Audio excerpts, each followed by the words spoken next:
What up, what up, what up, what up, what up, what up, what up, what up? What's good, people? What is up? What is up? They went from the fourth level of hell and sent us down to the seventh level of hell. Why? Because then you got Kwanzaa pulling out her titties. The whore pulled out her titties. And these whore bags over here started feeling and fondling on her tits. My, I don't have it to do with you. Girl, you can go over there, rant and rave. Girl, you can shake all your rainbow right here all you want, dear one. I'm not doing this. I'm not doing this with you, dear one. I'm not doing this with you, dear one. I don't have nothing to do with you, and I'm done. Baby, you can scream my name from the rooftops from now till Jesus come back. I'm done after this. Introduced to Tick's meat. Do you see what I see? Did y'all really hello, casting, wardrobe, y'all let him roll up out of wardrobe with these pants on, giving us all of this, thinking we were not going to see it? We have been waiting with bated breath and anticipating all season long for the slightest glimpse, and y'all just put it out there this episode in all of its magnificent glory. Listen, that young man said, baby, you ate on this first date, you giving up the cooch on the first date, okay? Or you gonna run me my coins. Run me my cooch or run me my coins. Run me my cooch or run me my coins. Run me my cooch or run me my coins. That's our new theme song. That is the new song. Listen, somebody need to put a beat to that. Run me my cooch or run me my coins. Run me my cooch or run me my coins. This what y'all got going on. Called out Sandcastle. Sand, bitch. Oh my God, it was so funny, girl. Woo, baby, listen, let me tell you something. This shit started to turn into the precursor for some gay porn. That's what I thought it was. Because Big T is getting all, the voice starting to go deeper and get a little more wet and moist and sentimental and all this shit. And it was real gay at this point. Like, I thought the bitches was going to, I thought Lil Bird was going to turn Big T around and do him like he did Uncle Cliff and do the grease it up with City Lou and ran right in there. It's not a coincidence that Big T started off the conversation by trying to find out if Lil Bird was fucking Mercedes, which he found out he's not. It's also not a coincidence that he would start talking about prison. Why? Because the bitches was probably fucking in prison. Girl. Uncle Clifford, you better go get your man. Big T got plans for that. What he had on looked like something Big Bird vomited up or something like that. Like, I did not like it. That Big Bird couture he was going for, it did not work. Like the pastor of a gay mega church on Easter Sunday. Okay, it was way too much sequins. He had on way too much makeup. Baby, his face looked like Iyanla Vanzant's neckline. Okay, just way too much makeup clumped in everywhere on his face. Get it together, sweetheart. Like, you're a big girl, so that gives you a whole lot of canvas. So that was a whole lot of makeup, honey. And Rico looked like he was auditioning to be one of the three kings, or he was auditioning to be the main character on Jesus Christ Superstar. Girl, Wayne, did you have on a blue thong or a blue G-string or something? If you did, I want to see it. Get me up in my DMs. I do want to see if you have some blue thong or blue, jock strap, something like that. I'd love to see it. Anyway, but I liked it with the turtleneck. Now, Troy.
Can you hear me now?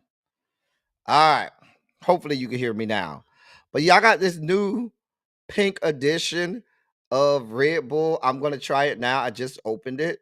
So this is the first time I'm trying it now. And I was looking for the purple can, and I found the purple one, but they only had the small can. So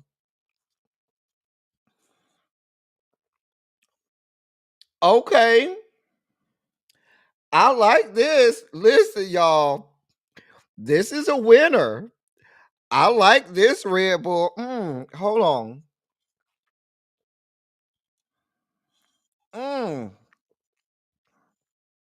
Ooh, that's good. Oh, I need to go get some more of that, y'all. What's going on, y'all? Give me a second. Let me share this out to let the people know we live. Yeah. Y'all go ahead and hit the like button and all of that good shit. Let the people know we here. Chicken, get your chicken here. Okay? Because I don't want the people to say I ain't let them know. Anyway, y'all, we got some stuff to talk about.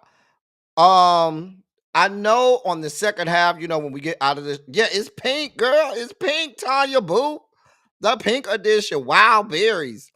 Tanya, I got it from that the Dollar General right by my house, Tanya. Right there in that plaza by my house, by the little restaurant. Yeah. I got it from that little plaza over there. Anyway, y'all, um uh uh uh um we're gonna talk about the Chasing Dallas controversy in the second half. I'll drop the link. When when we get there in case y'all want to talk about it. But we will discuss the controversy the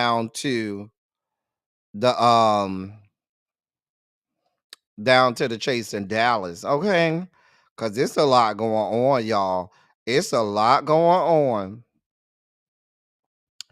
on. Yeah, it's a lot going on.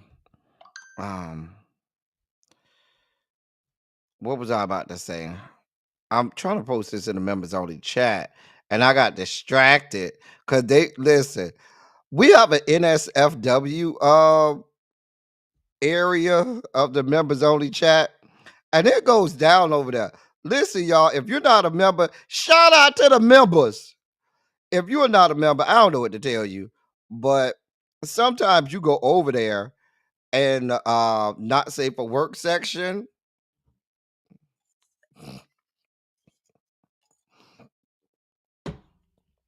Sometimes you can go over there and get stuck. Y'all, you can really go over there to the NSFW section of the members only chat and get stuck. All right, I'm gonna say hi to y'all. Give me just a second. Let me post on Bluesky, and then I'll say hi to y'all. Ciao. Let me tell you. Um, I be getting stuck sometimes over there in that area of the members only chat. It be going down over there. It be going down, baby. They be going in over there in that area. I don't be over there that much because I'm pure in chase. I am as pure as the driven snow. But Harold and Ronald and Xavier, baby, they be all up and through that area. All up and through that area. All up and through. I'm over here as pure as the driven snow. I rarely go over there. It's distracting. A wholesome, pure and chase guy like myself, we just can't be involved in all that kind of foolery. Anyway, hey Tracy W, you are first today. How you doing, boo? We got Complex 613. Y'all, this Wild Berries Red Bull is giving me life abundant. Y'all need to pay me some money for this Red Bull. But girl, it's Wild Berries, the pink edition. Girl, it's good. Mm. Um, hey, Universal Goddess. What's going on? Quake is in the building. What is up? Paul. What's going on, Paul? How are you, Paul? If you were a member, Paul, and you was down to the members only chat, I don't even want to know what you would be doing over there in the not safe for work section. Baby, it's they be having it going on over there. Hey, L Love, my love. How you doing? Hey, Tiffany Blue. How you doing, sweetheart? Doll baby. Love bug. Like I like it when y'all face be bigger for me. Yeah, there you go. Hey Demetria, play SOS. Ciao. SOS is all right. I like playing SOS. I like playing SOS. I like playing Backstabbers better, but I like playing SOS too. The crowd like SOS when we say one more time, dog. SO SSO SSO SSOS. Mm mm mm. Oh oh oh. Oh oh oh. You know, we be having fun over there. Listen, little baby, know what I'm talking about. There go my boo Tanya. Hey, Catherine Powell, what's going on, Catherine? A little baby, she could tell you. Mm. Cha. Montrez, what's good, bruh? What is up? I would be up for 8 days if I sipped a Red Bull. I have 0 tolerance. Girl. Ravi, what is going on, honey? Child, Demetria, I don't know because I don't be over there like that in that part of the members only section. I'm members only chat. I don't know. I don't know. Hey, Yana, what's going on, sweetheart? Child. Don't they be up in there, Yana? God. Mm. Girl, they even got the little seasoned men with the gray beard. They got a whole section for the daddies and zaddies, the seasoned men over there. I be like, girl, child. I'm just saying. Nessa, what's going on, Nessa? What's going on, sweetheart? Candace F, how are you, sweetheart? Chimera, it is good to see you, boo. Lovely 31 Blueprint, what is up? Speaking of Ronald, he be over there in that section too, in the NSFW section. Dude, listen, don't get me started, little baby. To the liquor store. Listen, we are some of the worst chants in the band. I remember fall 98, right? Real quick, 30-second story from my 100 days. So it's fall 98, my second year in the 100. And we go to the Atlanta Classic. So we had in the dance routine, do the whole dance routine, and then we do the whole thing like you about to march off the field, and then you stop, and then we broke into Let Me Hit It, right? You know, boom, boom, boom, boom, boom, boom, boom, boom. So, and it started with my section, right? So when if you listen real hard, if you go watch the video, if you listen to that part, it's the very end of the show. If you listen hard enough, you can hear us screaming from because the crowd is screaming too, because we coming off the field. But you can hear us say, this dig in your mouth. It was the funniest shit. And when I heard it listening back to the video on YouTube, I said, that's some ignorant ass shit. We were clowns in the band. The band, I had a lot of fun in the goddamn band. We were fucking clowns, okay? Hey, Drinks with D, what's going on, boo?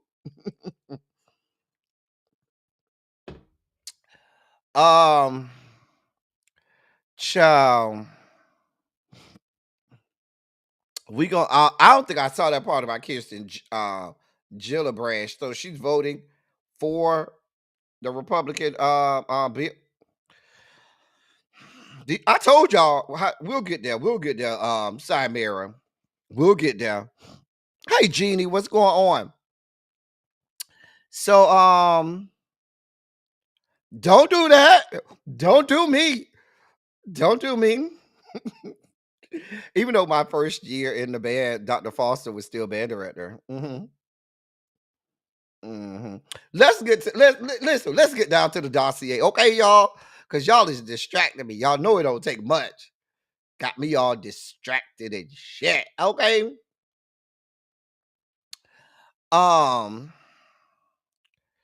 Yeah, child. See how they got me all distracted. Anyway, let's get some knowledge first. You know, before we get to all of the fuckery and fuck shit. Hey, Therese Boo. How you doing? Child. Child Therese.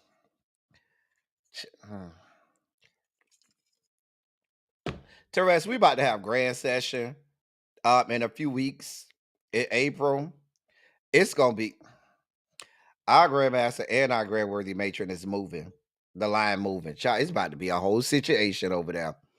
Anyway, Tanya, it's about to be a whole situation. Child. Child, Tanya, Therese, child. We'll see how it goes. Anyway, let's do some let's gain some knowledge. Let's learn some stuff before we get too deep into the mess. Yes, yes, yes, Therese. Yes, it's about to be a whole situation, Therese. Tanya, no. Anyway, today in our Black women, as we continue to celebrate not women's history but Black women's history.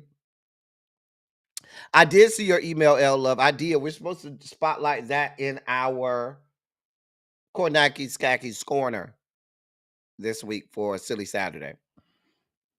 But like I was about to say,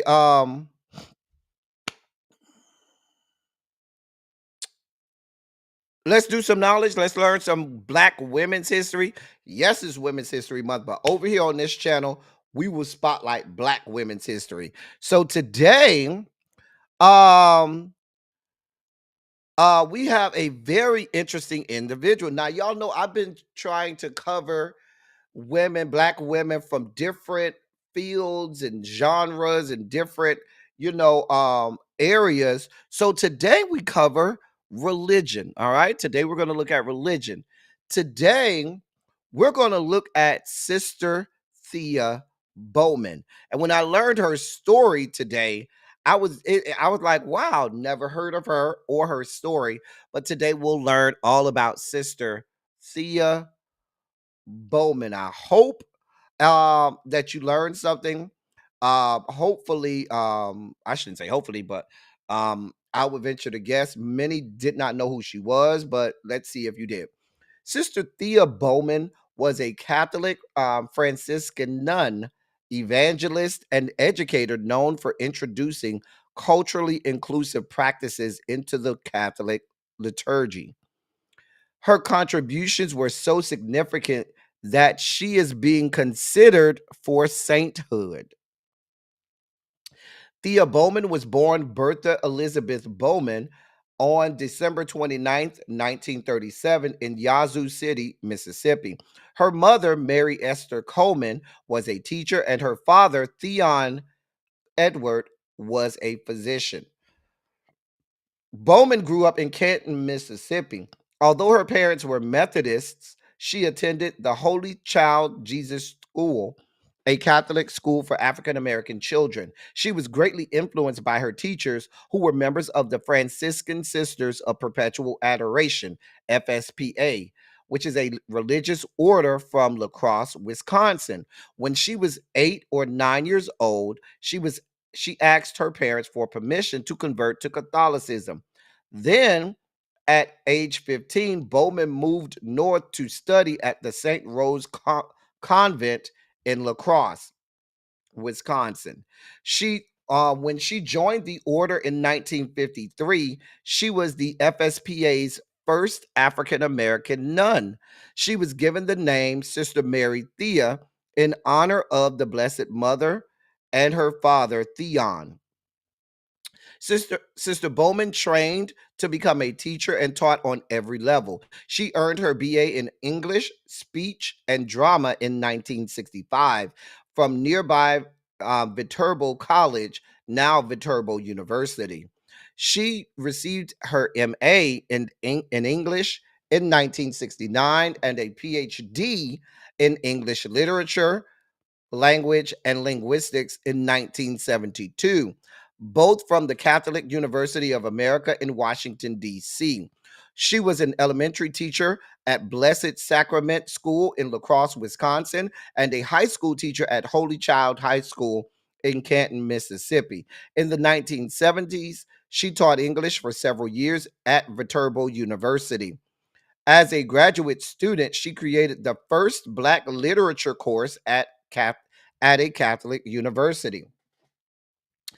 Later, Sister Bowman was the only, I'm sorry, Sister Bowman was on the faculty at Xavier University in Louisiana, the only Catholic HBCU. At Xavier, she was one of the founding members of the Master of Theology program and the Institute of Black Catholic Studies. In addition to teaching, Sister Bowman traveled widely in the United States and abroad, giving public speeches and lectures, short courses, and workshops. Through song, dance, stories, and poetry, she spread her message of joy, freedom, and pride in her culture. She argued that the Catholic Church should be more inclusive, taking into account the cultural practices of its diverse membership. To that end, she was instrumental in the publication of Lead Me, Guide Me, an African American Catholic hymnal, which was published in 1987. In 1978, Sister Bowman returned to Canton, Mississippi to care for her aging parents. She was appointed to direct the Office of Intercultural Affairs for the Diocese of Jackson, where she continued to spread the message of diversity and inclusion. Her parents died in 1984, and that same year she was diagnosed with breast cancer. Throughout her treatment, Sister Bowman continued to keep a rigorous schedule of engagements. Although she was eventually confined to a wheelchair, in 1987, she was profiled on the CBS News magazine 60 Minutes. One of her last public speeches was in June of 1989, addressing the United States Conference of Catholic Bishops at their annual meeting held at Seton Hall University, South Orange, New Jersey. The same year, Sister Bowman was the first African American woman to receive an honorary Doctor of Religion from Boston College. On March 30th, 1990, Sister Thea Bowman died peacefully in her childhood home in Canton, Mississippi, at the age of 52. After two funeral masses, she was laid to rest beside her parents in Memphis, Tennessee. Prior to her death, she established the Sister Thea Bowman Foundation to support Catholic education in Mississippi. And to date, there are almost 20 institutions that bear her name. Once again, to date, there are almost 20 institutions that bear her name. In 2018, Sister Bowman was designated a servant of God, the first step of 4 in the process of becoming a saint. Although there are 11 Americans designated as saints in the Catholic Church, none are African American. Bowman is one of 6 African Americans being considered for canonization. The others are Sister Henriette DeLille, Pierre Toussaint, Julia Greeley, Mother Mary Elizabeth Lang, and Father Augustus Tolton. And that's the story of Sister Thea Bowman. I should say Dr. Sister Thea Bowman, as she did earn her PhD. Excuse me, actually, it's Sister Dr. Thea Bowman. Shout out to Thea Bowman. That's our little known moment in Black history. She is a pioneer in religion, and they've already started the steps for her to earn sainthood in the Catholic Church. Sister Thea Bowman, we salute you. So sad that her life was cut short due to cancer at the age of 52. Hey Antonia. Hey Janae. Any of y'all knew of Sister Thea Bowman? I have to go and see if I can watch that 60-minute special that they had on her. Seeing that special, that segment that they had highlighting her and what she was doing. Sister Thea Bowman. That's our Black Women's History moment of the day. And with that, ladies and gentlemen, non-binary gender conforming members of our audience, I bring to you the late great Larry Myers to help us usher in our Sugar Spike segment.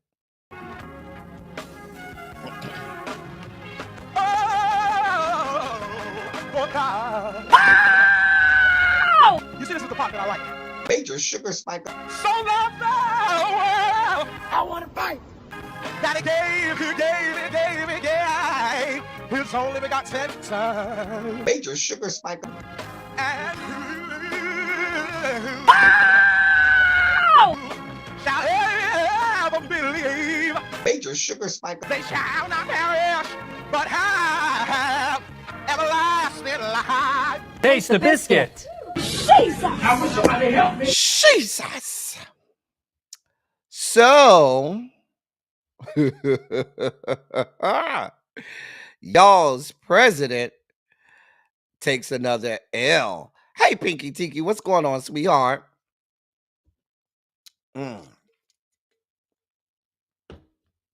Hey, TJ, what's going on, my love? So, y'all's president, yes, is taking another L. A federal judge has ordered half a dozen federal agencies to immediately reinstate probationary employees fired last month as part of the Trump administration's effort to rapidly shrink the federal workforce, calling the effort a, quote, sham, end of quote. The preliminary injunction issued from the bench today by U.S. District Judge William Alsup, who you see there on screen, requires the Departments of Veteran Affairs, Agriculture, Defense, Energy, Interior, and Treasury to rehire the employees. The judge said that he might extend the order to cover all federal agencies at a later time. Judge Alsup, an appointee of former President Bill Clinton, said he was making the ruling because he believes the Office of Personnel Management unlawfully directed the agencies earlier this year to lay off the probationary employees who generally have been on the job for less than a year.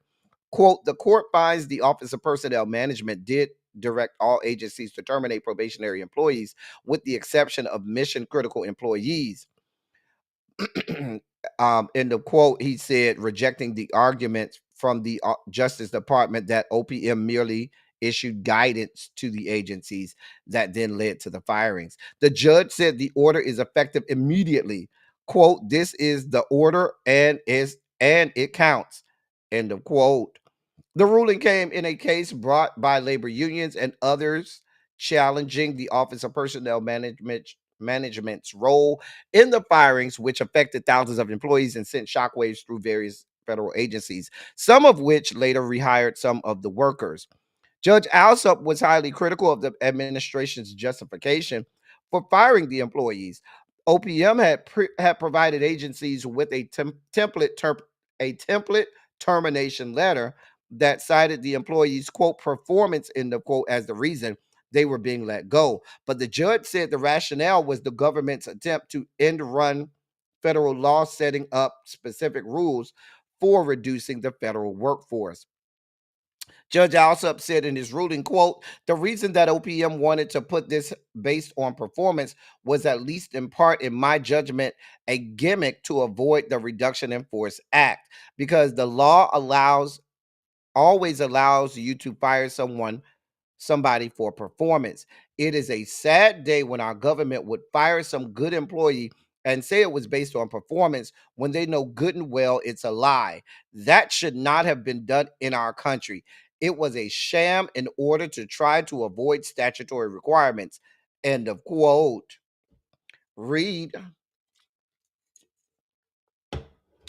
Federal probationary employees have typically been in their positions for 1 year, but some jobs have a 2-year probationary period. We know about all of that. Let me get to the other part. Judge Alsup's ruling is one of the most significant yet in cases testing the administration's authority to quickly reduce the number of federal employees. A key priority that has been the central focal point to the Elon Musk-led Department of Government Efficiency. A similar case brought by Democratic state attorneys general is pending in Maryland. Now, the White House already came out and called the ruling, quote, absurd and unconstitutional. Caroline Levitt, yeah, that whore, she said, quote, a single judge is attempting to unconstitutionally seized the power of hiring and firing from the executive branch. The president is the authority to exercise the power of the entire executive branch. Singular district court judges cannot abuse the power of the entire judiciary to thwart the president's agenda, end of quote. You know, stupid idiot, ma'am, that's not how that works, ma'am. Because if the president's doing something that's illegal and unconstitutional, it goes to court. And there's a judge there, ma'am. Hey, idiot. Hey, Caroline Levitt. Hey, whore, come to the whiteboard. This is how things work in America. You do shit that is illegal, a person can take you to court.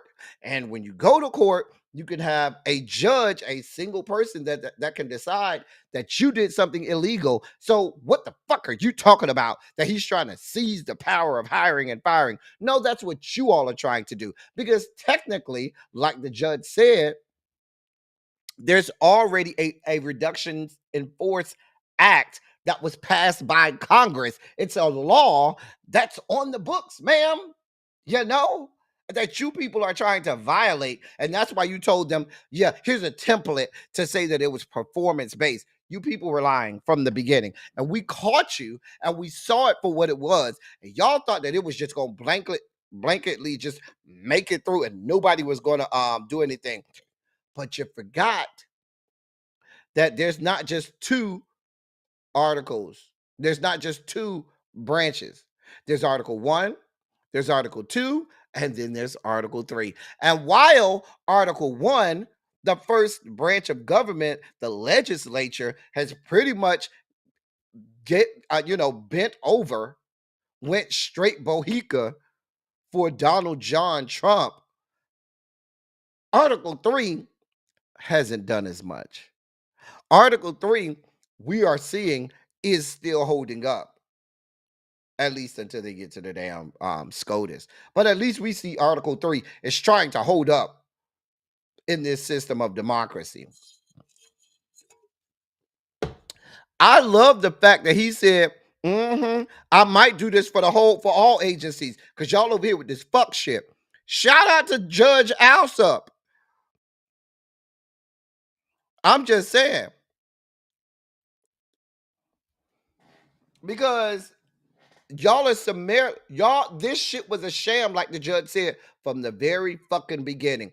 Y'all sent out a template to all of these agencies so they could say, yeah, just put on there it was performance based, because you knew that there was a law in place that says you cannot summarily just fire whole swaths of the federal government. There's a whole law in place for that. And even though the sitting members of Congress act as if they didn't pass a law and as if that's not in place and hasn't been in place for years now, the judiciary remembers. The North remembers. And I'm glad this judge said, yeah, enough of this fuck shit. Bring them back immediately. Now, the question is, how many of these people are actually going to go back? Why would I go back over there only for this my employment to be in jeopardy? Because we already know how this is going to go. We know that the Trump administration is going to appeal this all the way up to SCOTUS. They are. That's what they want. They want this to get in the hands of SCOTUS so that SCOTUS can summarily say, yeah, he could do whatever the hell he wants. I wonder though, because like I said, I wonder if SCOTUS is going to just summarily deem that the Reduction in Force Act is unconstitutional. Because by them allowing him to do this, that would say that the Reduction in Force Act that has been on the books. Let me see when the Reduction in Force Act was signed. Force Act.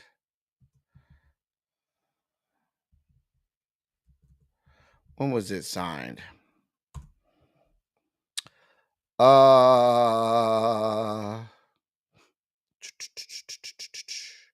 See if I can find out. That was signed.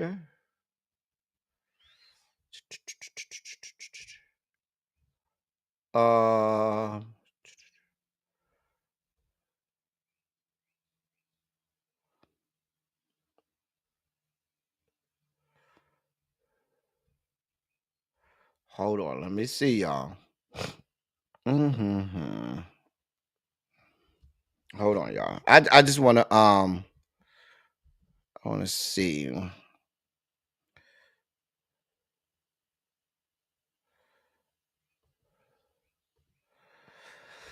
I see a couple different things, but it's not giving me what I need. That's 1944.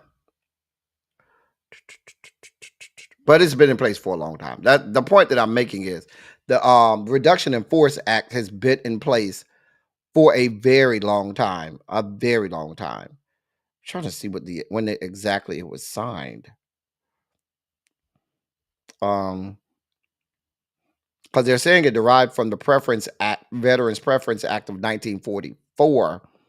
But I don't see the date. I don't want to waste our time. Mm-hmm.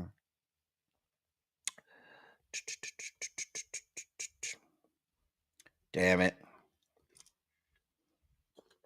I'll find it some other time and I'll let you know. But the point that I'm making is um um it was signed in 1991. It was signed July of 1991 by then President George H.W. Bush. It was 1991. 1991. I knew I would find it. So the point that I'm making is all it is firing, it doesn't matter if the person is probationary or not. When you decide that you're going to fire thousands of people, you have to come in there and say, oh, they're going, not for federal employees, because these people have functions and job descriptions that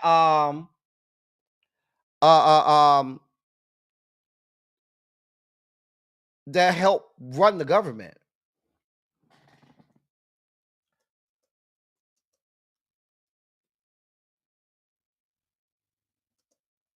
Hold on, y'all.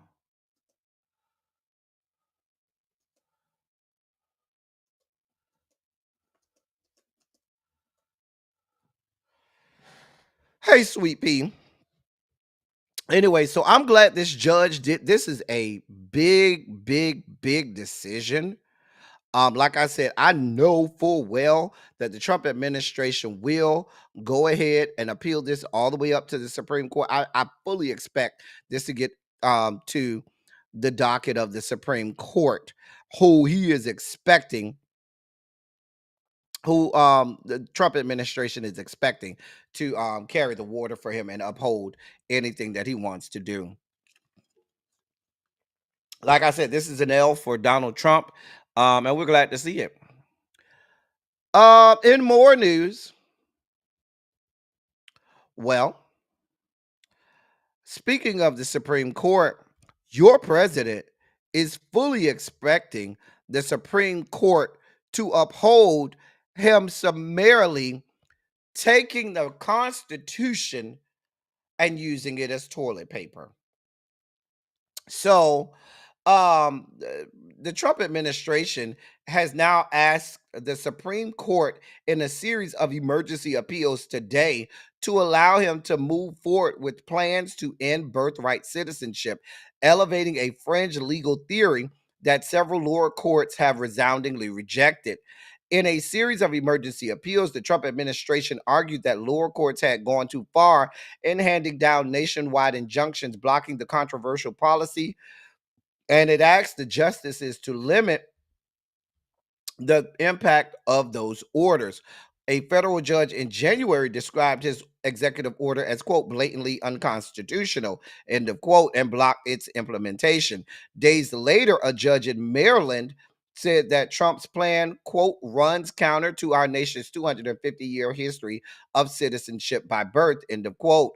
Appeals courts have brushed aside the Trump administration's request to pause lower court rulings that impose nationwide injunctions on an executive order he signed on the first day of his second term.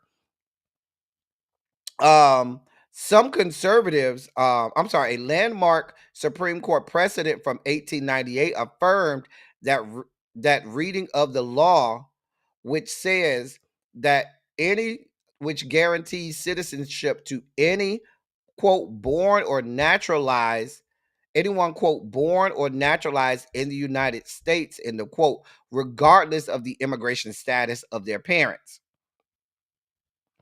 And that was affirmed by the landmark Supreme Court ruling in 1898 that affirmed the reading of the law, and the modern court hasn't signaled any desire to revisit that landmark ruling. Some conservatives have argued that those long-held views are wrong because the 14th Amendment includes a phrase that the benefit applies only to people who are, quote, subject to the jurisdiction, end of quote, of the United States. Immigrants in the country illegally, the theory goes, are subject to jurisdiction of their native homeland.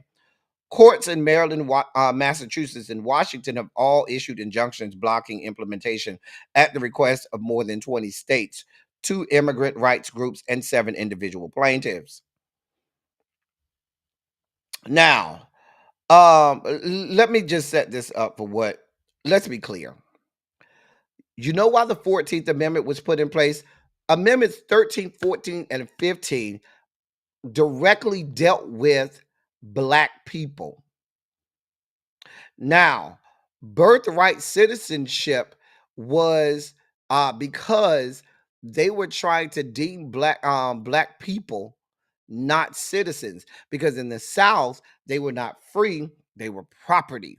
And so therefore, by birthright citizenship, them, regardless what it was for, is regardless of the status of the parents, if they were born here in this country, they had birthright citizenship because those Black people were born in this country. Because what they were trying to do in the South was they were trying to say that that Black people that were born here did not have a right to citizenship because their parents were not citizens. And so the 14th Amendment was put into the Constitution after the 13th Amendment. Remember, the 13th Amendment was the Emancipation Proclamation, which freed Black people. The 14th Amendment immediately came there because they knew they were trying to have this loophole proviso by saying, oh, they can't be, we don't have to give them their rights. We don't have to give them anything because they're not citizens. And so that's where birthright citizenship came. I'm telling you, most of the stuff that you see that people take for granted, laws and all of this kind of stuff, came because of us. I keep telling you all that, because of Black people. And so, but that has been, like I said, been codified through rulings of the Supreme Court, because later, they tried to have carve-outs to say, well, if it's an immigrant, and if you're illegal, then your children shouldn't have birthright citizenship. Nope. Supreme Court upheld that. What they're expecting is they are expecting the Supreme Court to go with this fringe theory that would then throw birthright citizenship completely out. That's what they want to do.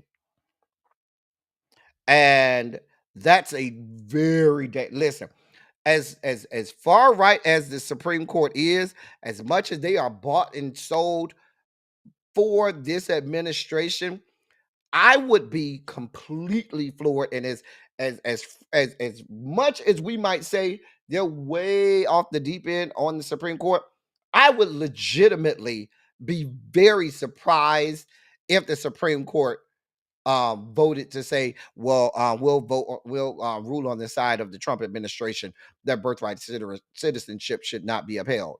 Like, I'm not saying you're not going to have Alito and Thomas that are over there with the fuck shit. I'm not saying that you may not have that. But what I am saying is, if the majority of the Supreme Court did not strike this down, or didn't summarily say, we're not going to even listen to this, this is not even worth our time, I would be surprised. And that would signal to me that we are in even more trouble than we think. I'm telling you, listen to me. If for some reason the Supreme Court of these yet to be United States of America ruled on the side of this administration with regard to this ruling as well, I promise you, we have summarily lost our democratic republic. That's it. That's all. It will be at that point that if you ever thought that we were in trouble, that would be the nail in the coffin, because what that would then do, that would have a Supreme Court that is summarily saying amendments to the Constitution are no longer to be upheld. And that would open the door to call into question every single amendment to our Constitution, or the whole Constitution just in general. I, even as much as I think this is probably the worst iteration of the Supreme Court that we have seen in my lifetime, at least. I know there have been worse ones back in the late 1800s, after Reconstruction, in late 1800s, early 1900s. There were some awful Supreme Courts back then. I was not alive back then, but certainly during my lifetime is the worst Supreme Court that we've had. If we see this Supreme Court uphold, well, no, rule on the side of the Trump administration, I should say, all bets are off. Nothing's gonna hold up. All bets are off. I truly cannot believe that that even the Kavanaughs of the world, or the Amy Coney Barrett's, or the John Robert, I cannot. Gorsuch, we already know Gorsuch is way off the deep end. But even I'd be even surprised if Gorsuch did that. Alito and Thomas, nothing's off the table for them. But like I said, the fact that the Supreme Court would even hear this case, now they haven't determined. All we've seen is an emergency appeal to the Supreme Court. They haven't decided if they're going to, look at it. I haven't read anything that says they're going to put it on their docket, or they're going to take this up, or whether or not they're going to strike this down and say we're going to go with the lower court's ruling. But like I said, if by any stretch of the imagination the Trump administration, they rule on the side of the Trump administration, we have lost our democratic republic. That's it. And I'm not trying to be hyperbolic. I'm not trying to be an alarmist. I am telling you, if they rule on the side of the administration with regard to this, it's all bets are off. We are absolutely and categorically now a part of an authoritarian dictatorship. We'll monitor it.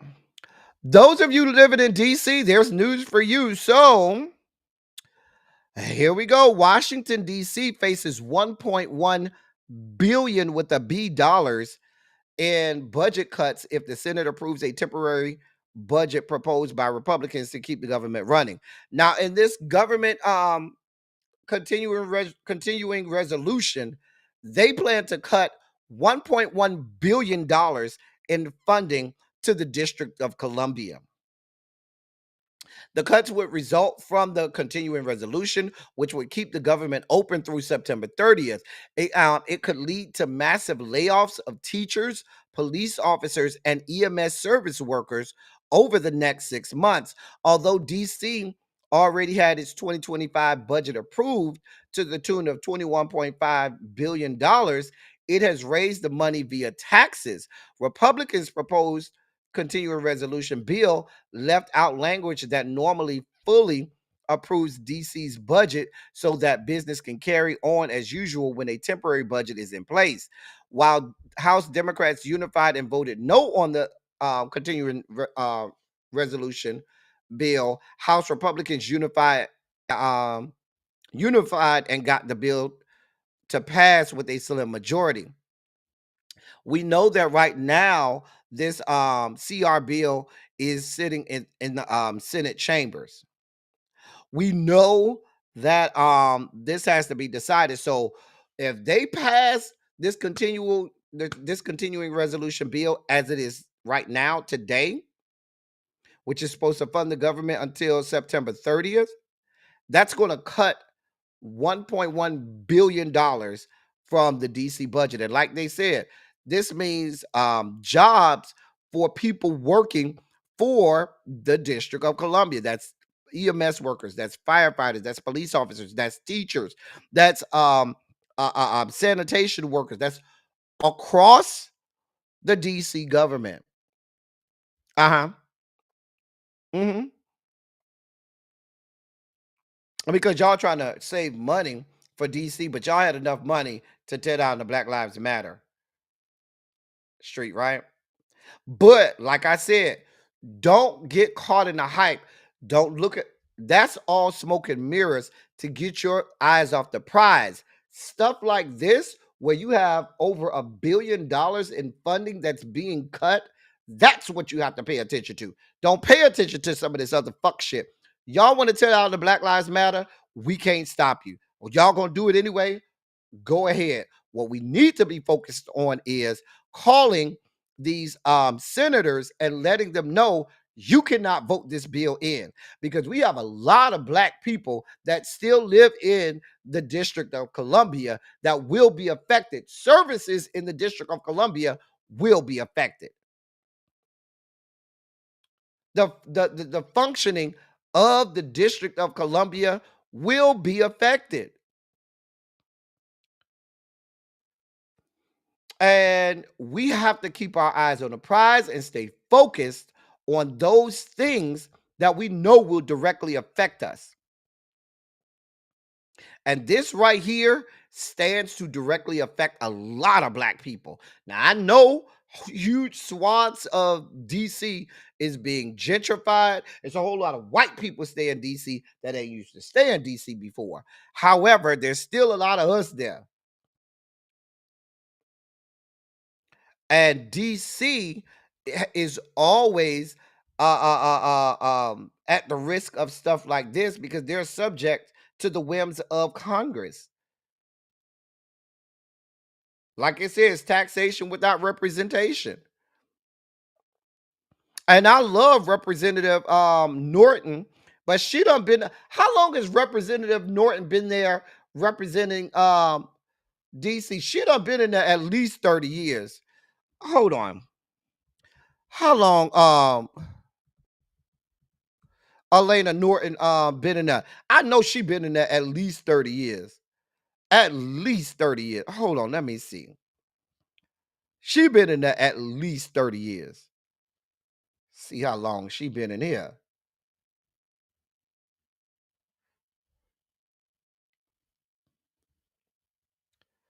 She's been like Elena Norton been there. Oh my God. Let's see here.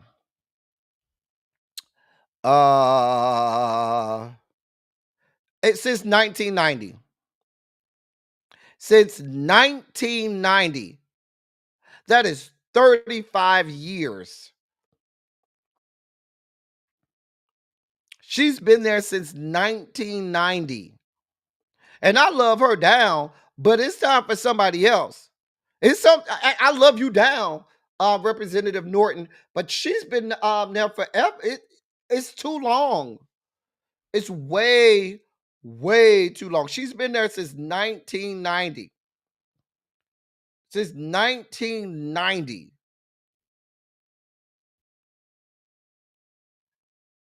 The woman is how old? 88. Well, she's 87. She'll be 88 this year. She's almost 90. She'll be 90 in 2027. In 2 years, she'll be 90. She's 87. She'll be 88 in June. This is what I'm talking about. And we love you down. Thank you for your service, Eleanor Holmes Norton. But ma'am, you got to get out of the way. It's a whole lot of other people that are younger that need the opportunity. You're doing a disservice at this point.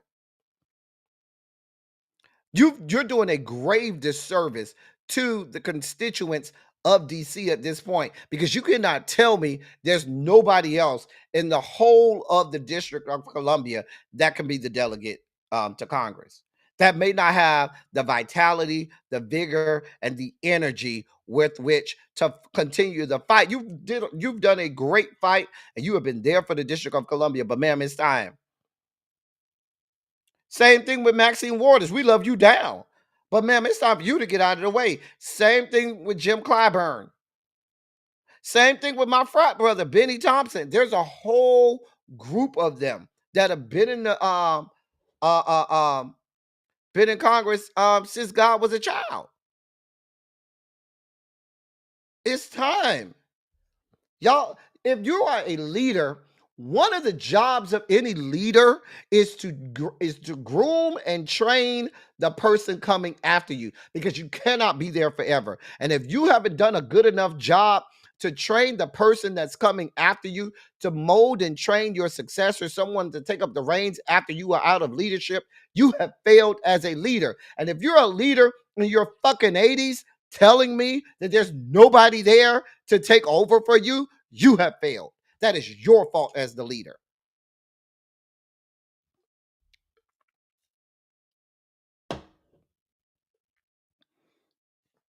I mean, it's a mess. Well, Quake, I see what you said about Ruth Bader Ginsburg before Biden came out. They were asking Sonia Sotomayor to come out to at least allow, because she's been ill at times, and we've seen her physical decline in the last few years. And people have asked her before Biden got out of office, if she would get out of the way while there was still a Democratic Senate, and they could get somebody in and confirm them prior to January 20th, and she refused. And what the woman's health has been in decline. I'm not wishing death or anything on anybody, but her health has been in decline. And so if you just through selfishness want to give another seat, because we know Alito and Thomas are going to come out, and that's going to give Donald John 2 seats to put in, but you just nilly-willy give them a third seat, and now it'll be a 7-2 instead of a 6-3. Let me move on. In one of the biggest stories that I saw in the last 24 hours, and I will apologize to you all, this story has flown under the radar, y'all. And I just saw this story today, and this has been something that's been going on for over this has been going on since last month, and I pride myself on bringing you stories that can directly affect you, that is of utmost importance, that may be sliding under the radar. This story right here is slid under the radar, and while all of this other stuff has been going on, this is so important. It was so important. It had really been not had something to do today. We were going to do an emergency Teacher Project 2.0 to discuss this, but I'm going to discuss it here. She's going to discuss it some on her platform when she goes live today, because this story is that important. Here's the headline: 17 states sue to end protections for students with special needs. Listen to this. The Rehabilitation Act of 1973 was signed into law by President Richard Nixon in September of 1973. Section 504 of that act codified the civil rights of persons with disabilities. Quote, no otherwise qualified individual, end of quote, can be simply because of their disability, quote, denied the benefits of or subjected to discrimination, end of quote, in any program or activity that receives federal funds. This specifically talks about this is the carve out for students that receive a 504 plan. Now, students with disabilities, you have students that are special education that may have learning disabilities or some cognitive issue that affects the way that they learn. And so they receive an IEP where they have to have accommodations made so that that person can learn, right?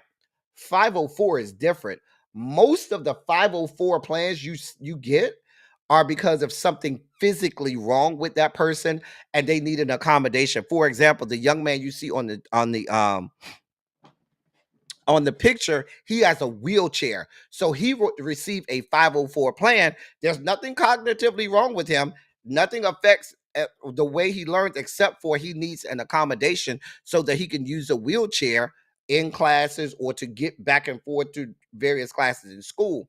If your child, you may have a child, a lot of times you see students, they'll break the arm that they write with. Like if they're right-handed and they break their right hand or they break their right arm, they have to get a temporary 504 plan because that's how they write. And so there has to be accommodations made so that that child's education is not interrupted and so that they can receive the education as normal. Not that they have any cognitive or learning disability, but most cases it is because of something physical. Sometimes you have students, like I had a student that was legally blind, and so every time I printed my class, he was a phenomenally smart young man, but every time I printed an assignment, I had to get it specially printed with and the size font had, I believe it was 48 size font is what I had to have printed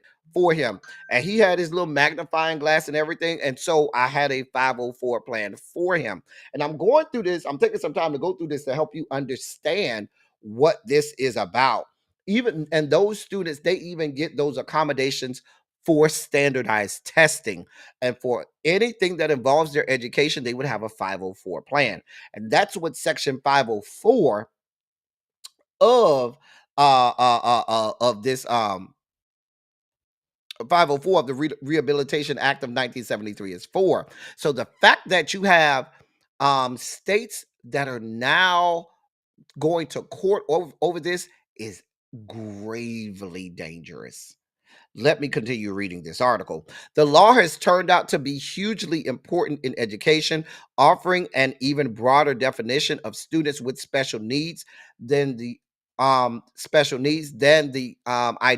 which is the Individuals with Disabilities Education Act, which your Secretary of Education don't know what it is.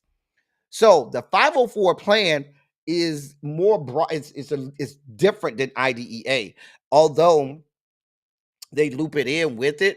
IDEA mainly talks about students that receive IEPs and things like that.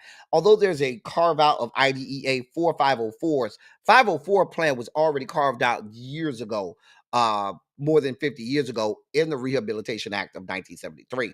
Because before that act, they would throw students with disabilities just in a closet somewhere or in a basement somewhere and say, fend for yourself.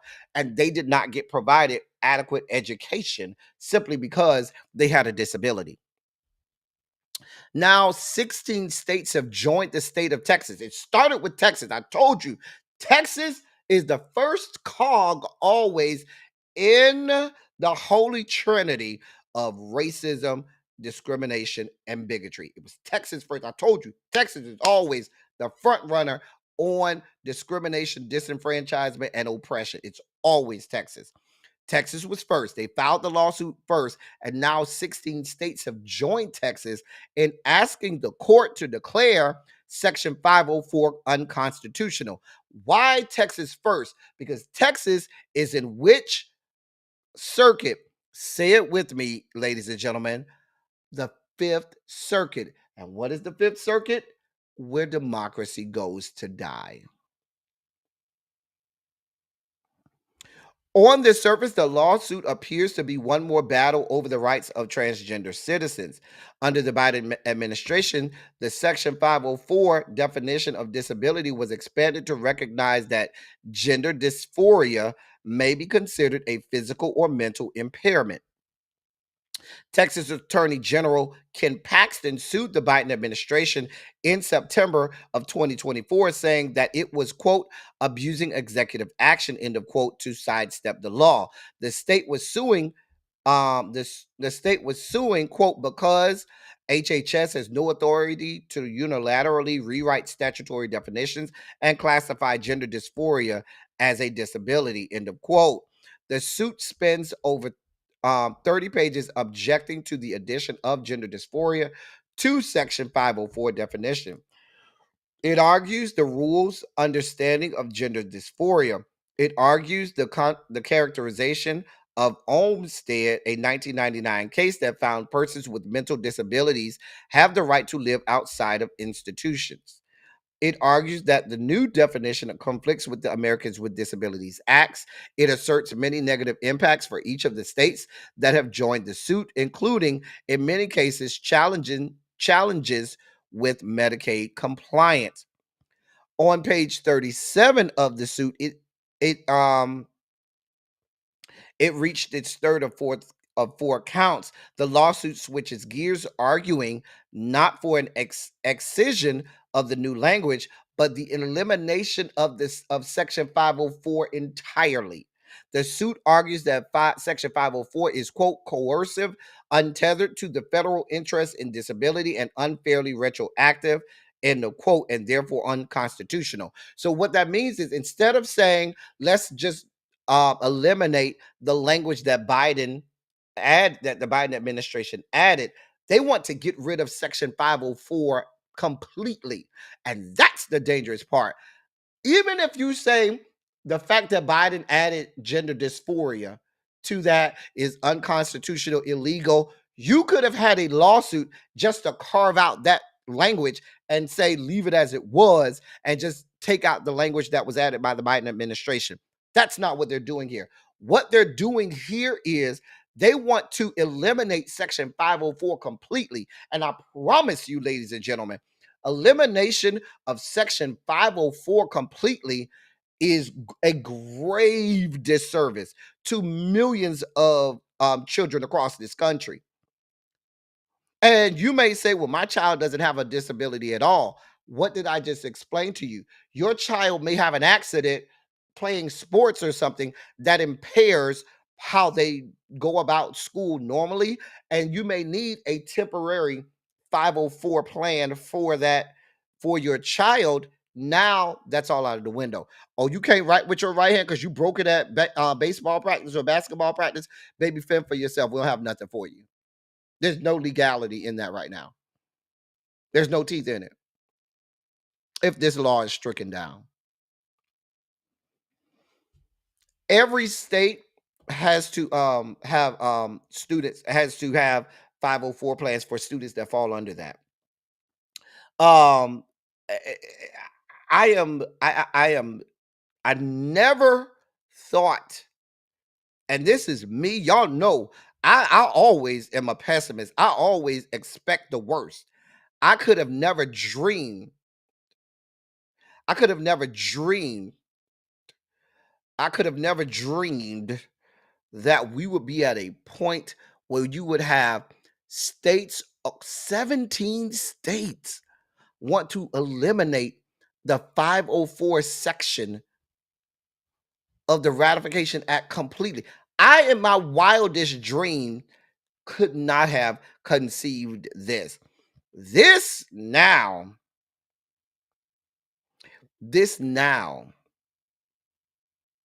is purposely and willfully hateful. I mean, 504 plans cover, like I said, visual impairment. It covers students that may have type 1 diabetes that have to go and do insulin injections and stuff like that. That covers those types of students. Students that may have epilepsy and may be prone to having seizures. They have 504 plans. Students that, there's a whole host of things that fall under a 504 plan. And now they're throwing that out of the window. Or at least they want to. I am myself, and I know really being, we are certainly going to be following this um very closely. Here are the 17 states. Here are the 17 states that are now on this lawsuit. And this is filed in the U.S. District Court for the Northern District of Texas, Lubbock Division. Of course, this is the Fifth Circuit, where if they want to push something cruel, if they want to push something deliberately racist, discriminatory, and bigoted, they use the Fifth Circuit because they know the whole of the Fifth Circuit is lined with judges here to end democracy as we know it. Here are the states: Texas, Alaska, Alabama, Arkansas, Florida, Georgia, Indiana, Iowa, Kansas, Louisiana, Missouri, Montana, Nebraska, South Carolina, South Dakota, Utah, and West Virginia.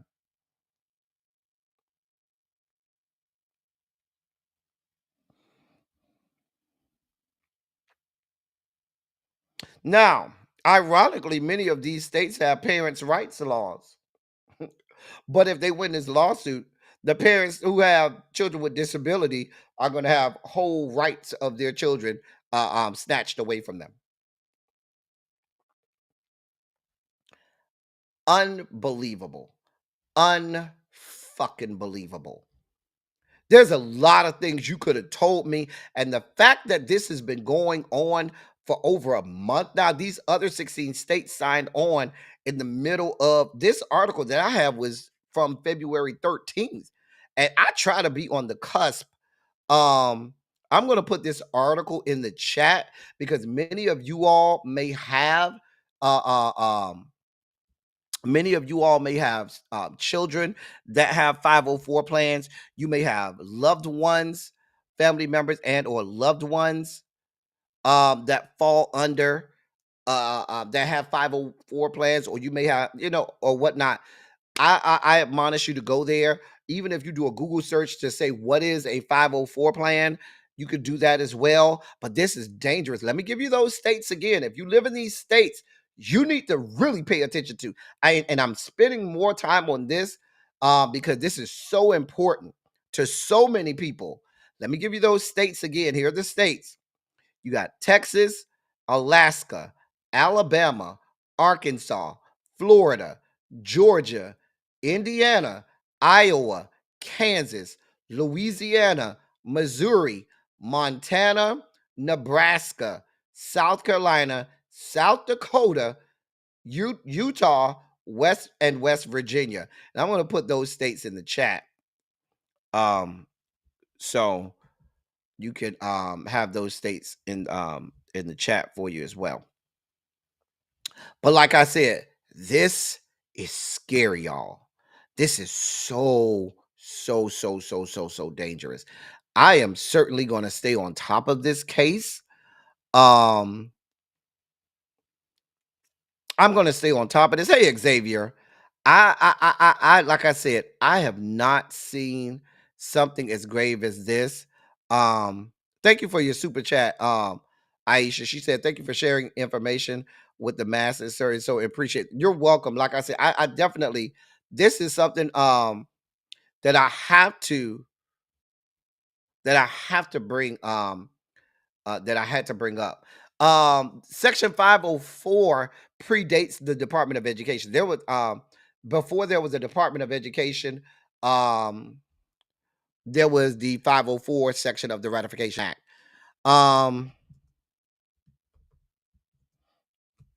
Now, HHS was created back in the 50s. Let me see. Hold on.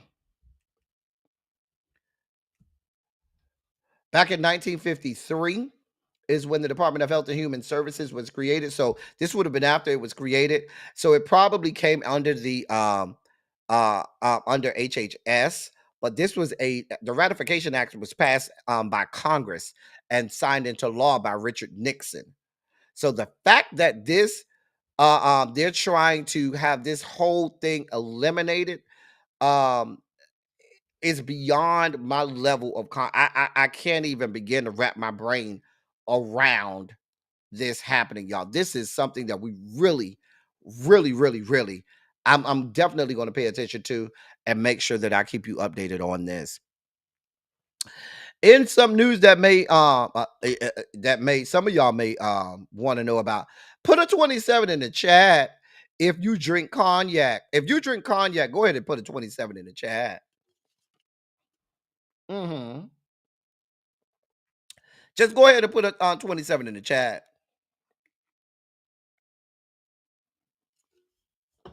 Exactly, little baby. Exactly.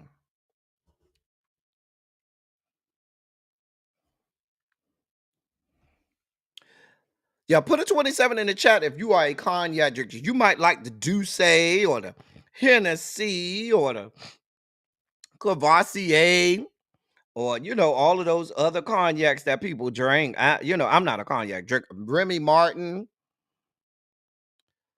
Listen, now, what people don't know is for something to be considered a cognac, it has to it has to be made in that area in the cognac area in France. France has an area called Cognac, and in order for something to be considered a cognac, that's where it has to be made. Similar to tequila, if it's a true tequila, it has to be made in that part of not Texas, of Mexico. So all of the major cognac makers, they all have distilleries and vineyards and stuff over in that area of France. Well, and this is not just for cognac drinkers. I just put that because I know a lot of black people drink cognac. But your president has now said that he is now threatening to have a 200% tariff on European wine and other European spirits and alcohol. President Donald Trump said today that he is threatening a 200% tariff on European wine, champagne, and spirits if the European Union goes forward with a planned tariff on American whiskey. The European tariff, which was unveiled in response to steel and aluminum tariffs by the U.S. administration, was expected to go into effect on April 1st. But Trump, in a morning social media post, vowed a new escalation in his trade war if the EU pushes ahead with the planned 50% tariff on American whiskey. Quote, if this tariff is not removed immediately, the U.S. will shortly place a 200% tariff on all wines, champagnes, and alcoholic products coming out of France and other EU represented countries. This will be great for the wine and champagne businesses in the U.S. End of quote.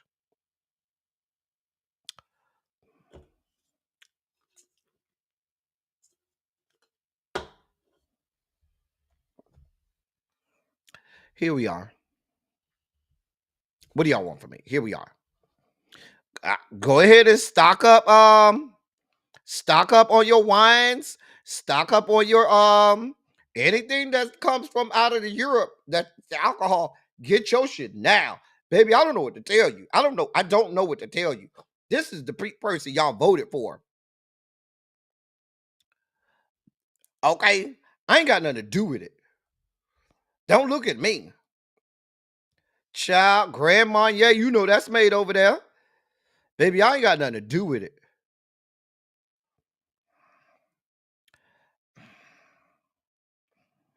Xavier, listen,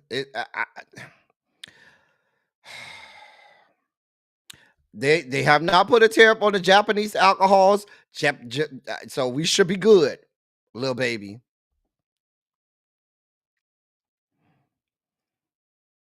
Moving on.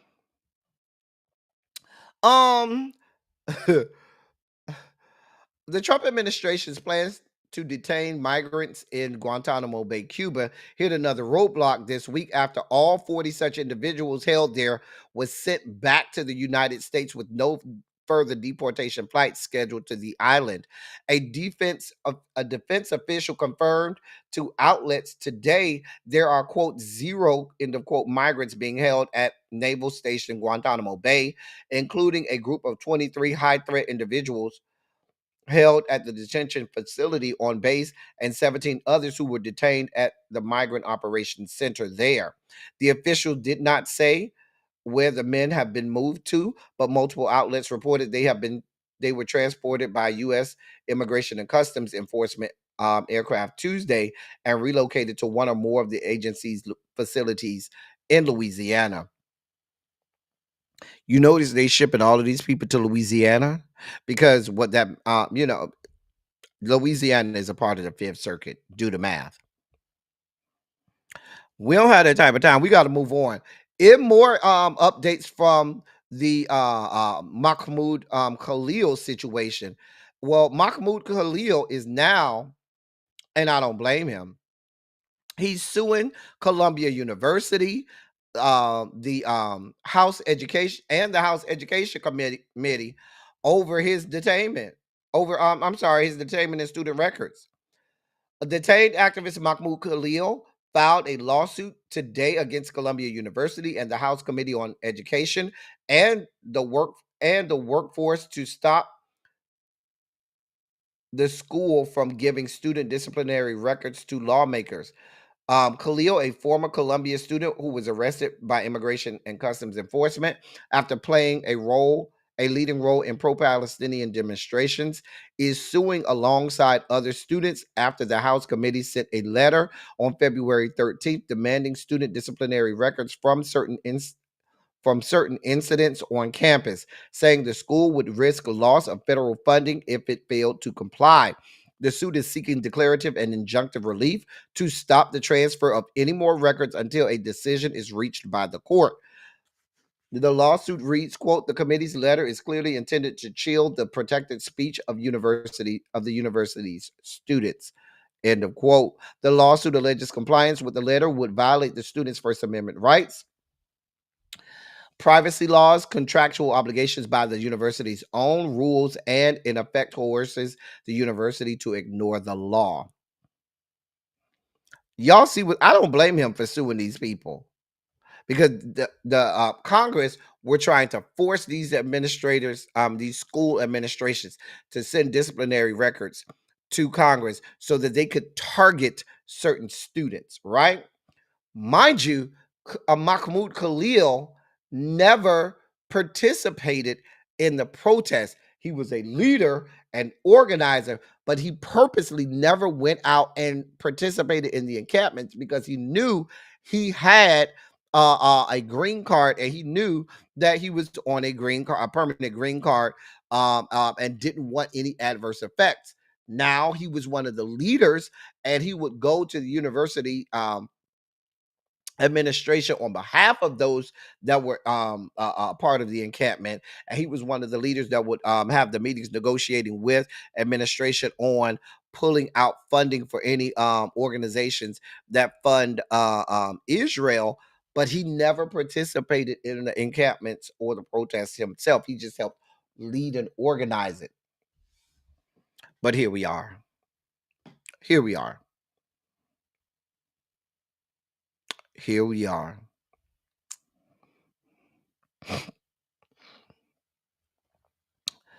In more news, because as if stuff wasn't scary enough, the White House has directed the United States military to draw up options for increasing the American troop presence in Panama to achieve President Trump's goal of reclaiming the Panama Canal. And that's according to two U.S. officials familiar with the planning.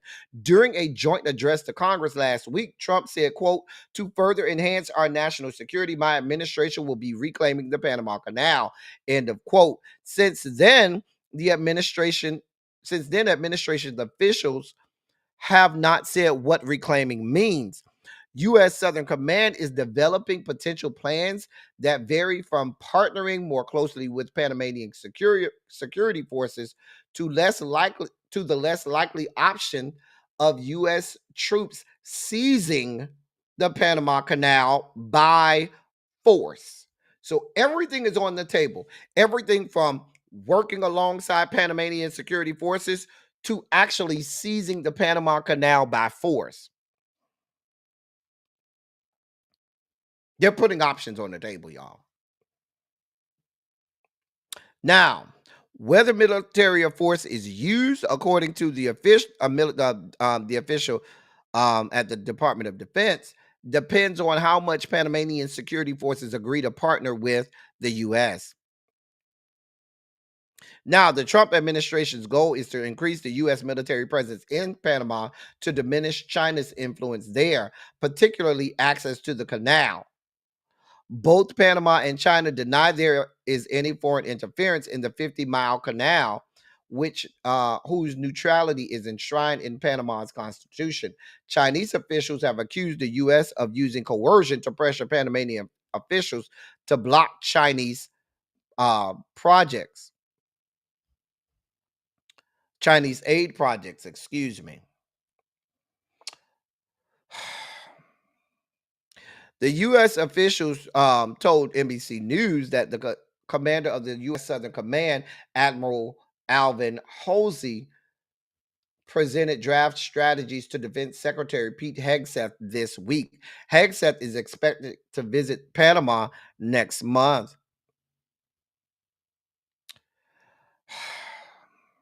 Now, officials have cautioned that a U.S. invasion of Panama is unlikely and would only come under serious consideration if a larger American military presence in Panama does not achieve Donald Trump's goal of reclaiming the waterway.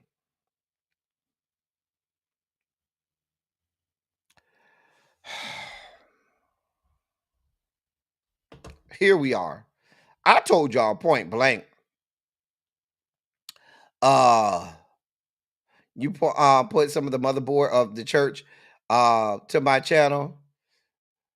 Well, hey, motherboard. Now, why you gonna put the motherboard over here? You know, we're a little too wild sometimes for the motherboard to be over here. Shout out to the motherboard. Hey, y'all can pop out the bushes every now and again. I know, so I apologize. Listen, those of you that might be here that's watching or listening on the motherboard, y'all continue to pray for L Teddy 27. You know, God is still working on me, okay? Listen, I got stuff that God is still working on. I am a friend of God. He calls me friend, okay?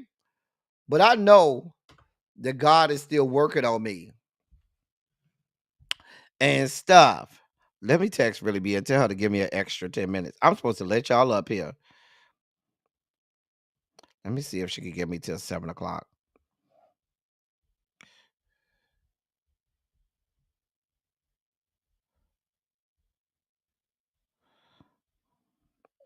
Anyway, but yeah, shout out to the motherboard.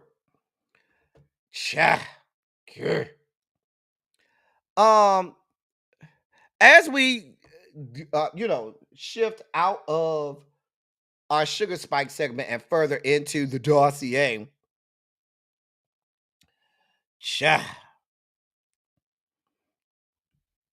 Dawn Robinson of In Vogue is in the news.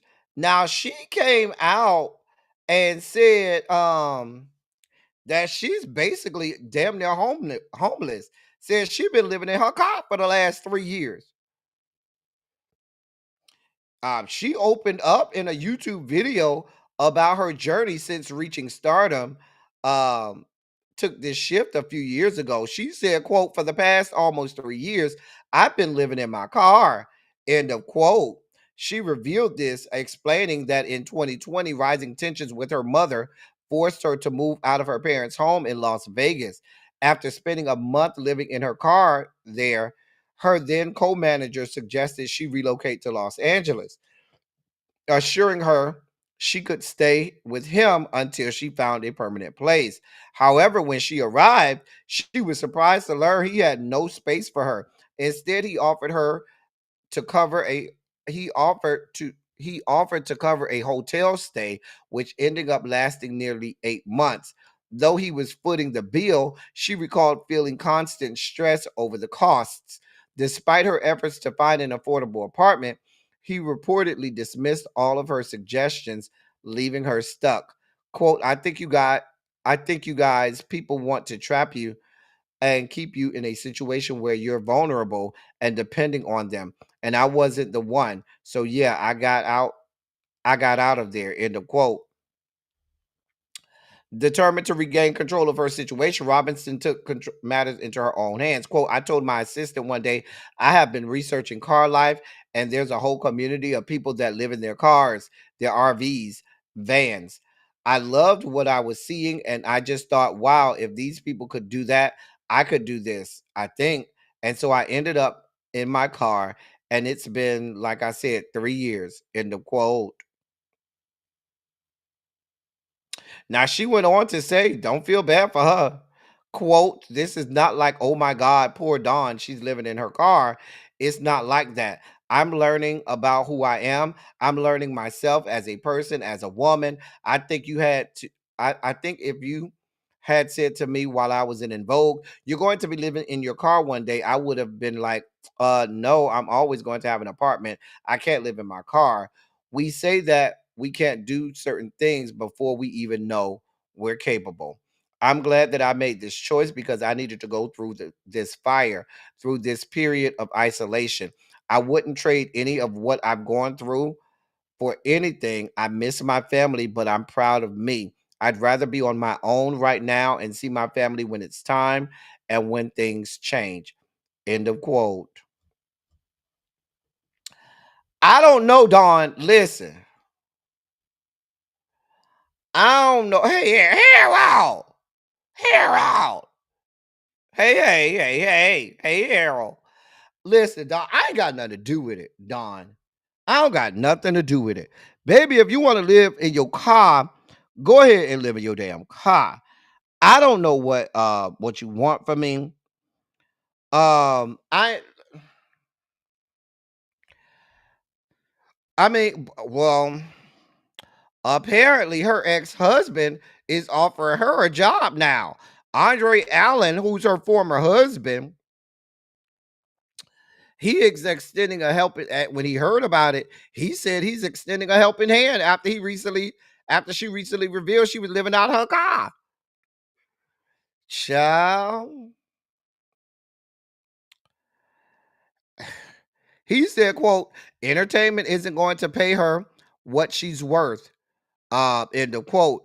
And he said he believes her background in music and her engaging personality would make her an asset in sales and hospitality, potentially earning her more stability than the unpredictable music industry. So he wants to offer her a job at down to the Hilton. He said, the Hilton position will come with immediate benefits, including health care and paid time off, giving her the flexibility to continue her music career if she chooses. He revealed that he offered this opportunity to her even before she became homeless and hopes she's now open to accepting it. I don't know what to tell you. Baby, go on down there to the Hilton, get you a good job. They got good benefits over there. I don't know what to tell you. I ain't got nothing to do with it. Baby, you got to do what you got to do. I am a proponent of you doing what you have to do. But girl,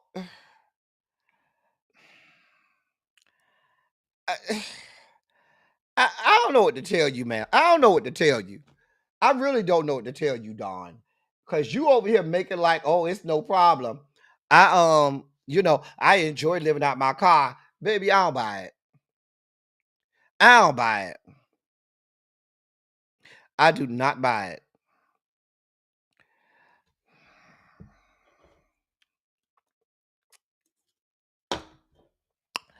I ain't got nothing to do with it.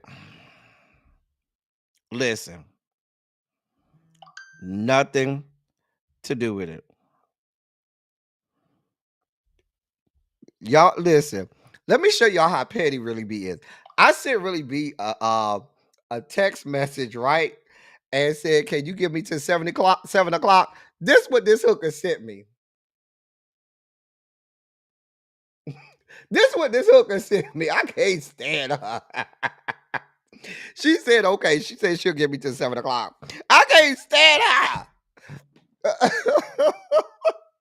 Listen, Don, we don't got nothing to do. Listen, we'll keep you in prayer.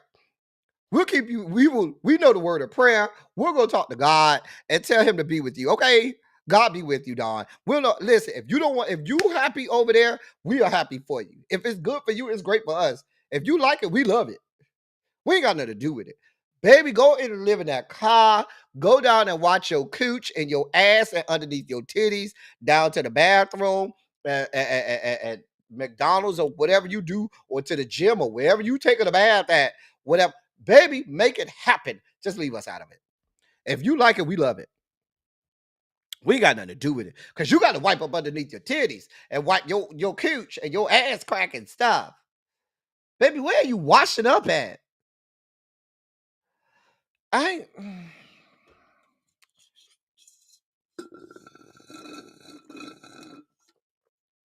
ain't got nothing to do with it.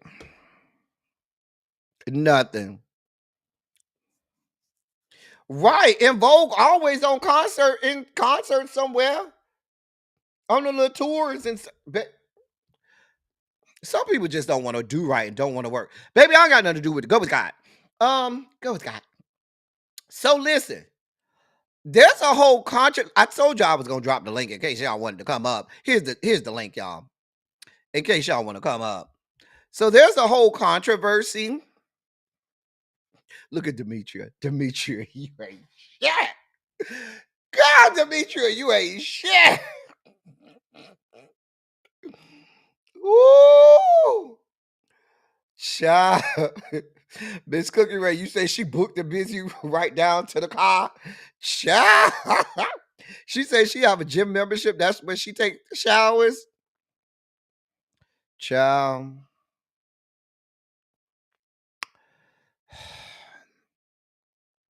So now Chasing Dallas is supposed to come back in like 2 weeks or something like that, right? It's supposed to be back in like 2 weeks. Well, yeah, Catherine Powell, that's what Tanya said. Tanya said she had a gym membership. Child. I don't know. We ain't starting no GoFundMe. She says she happy. Baby, if you happy, we're elated. I'm not doing this with you, Uncle Jay. I'm not doing this with y'all. Child, I'm not doing this with y'all. Y'all are so disrespectful. Oh, I can't stand y'all. I cannot stand y'all. Girl, so we have a bit of controversy going on down to the Chasing Dallas. Now these reality shows, web reality shows with the girls have a sordid history. We could go back to, what was that, the second season of G Status ATL Hustle, where you had that delicious chick who was of Latinx and Hispanic descent using the N-word, and the fans lost their minds and dog walked her and drug her. We had several panel discussions about it with the Justice League, and dog walked and dish ragged her. We also remember last season when Seven said that's made those racist comments to Jet Jeff, and people started dog walking him because of the comments that he made as well. So here we are. And that was on last season 6 of Chasing Dallas. So now here we are just before a couple weeks before the premiere of season 7, and one of the cast members, whose name is Rio, he got this going on. So apparently, and let me make this a little big for y'all, he posted on his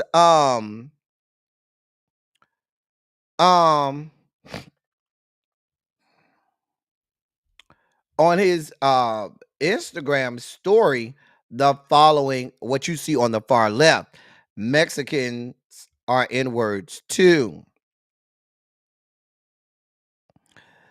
Now, he's of Mexican descent. He is not biracial. He does not have black ancestry outside of the African ancestry that runs through the bones of some Mexican Americans. However, he is not black. He is not African American. He is Mexican. Mexican American, I guess you would term it. And look at y'all are still in this chat dog walking this woman. Lord. Now, that's not Jet Jeff right there. That is the new guy Rio. Now I know he looked a lot like Jet Jeff. When I looked at it, I had to look twice because I thought it was Jet Jeff myself. You know what I'm saying? I said that ain't Jet Jeff. They were like, no, that ain't Jet Jeff. That's Rio. And I was like, oh, okay. Well, Rio down here saying, posting his sign. Now, if you go to his Instagram right now, he done took it down. Now it was on his story, so it probably naturally came down. You know, I think after a day or so, Instagram stories come down. However, the people screenshot it, and here we are. The people are dog walking him. The people are over here saying, nah, bruh, this ain't it. Just like they did when Delicious tried to do it. They are dog walking him. The people are saying, why they're saying, why is Markel allowing this to happen? Why is the production allowing stuff like this to stay in? You know, here's my take on it. We talked about this back in the day when we had the Delicious situation, and even when we talk about the situation with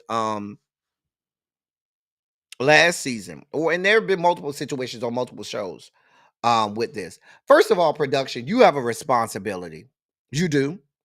You have a responsibility to the audience that if you know this is going to come off this way, because I remember last season with the situation with Seven, production let that stay in there. They didn't put no disclaimer, and then the following episode they put a disclaimer. They had Seven go in the confessionals and try to do this pseudo fake apology in the confessional. But before that, when the episode initially aired, there was no disclaimer. There was no, there's going to be racist subjects matter surrounding racism and all of that. None of that. They just let it live and thought the people was not going to say nothing, and the people came out and dog walked them, and they had to come back before the next episode and try to clean it up. Now, although I don't know if this happened. I don't know when this was posted on his. Let me be honest. I do not know when this was on his story. I don't know if this was on his story while they were filming. I don't know if this was after they filmed. I don't know if this happened recently. We just know this was on his Instagram story. And the people have now found out, and the people don't want no parts of this. None at all. And there are individuals saying that there should be a boycott of the show. There are people questioning, why would they allow somebody on the show that's now going to be this controversial? What is production going to do about it? This, that, and the third. I don't know. I ain't got nothing to do with it. Listen, a lot of people are throwing the middle finger up to him already. Now, they're saying that, because I don't remember this part now. Somebody was saying that he had a fight with someone, and in the fight that he had with somebody, it was about them disrespecting his community, the Mexican community, and the Hispanic or Latinx community. And he got in a fight with somebody for disrespecting his community. And he was being applauded by saying, yeah, you can defend your people. But now they're like, wait a minute. But if you had a problem with that, how then can you come back and be accused of this? I don't know, y'all. I wasn't there. I ain't had nothing to do with it. Okay. But what I do know is that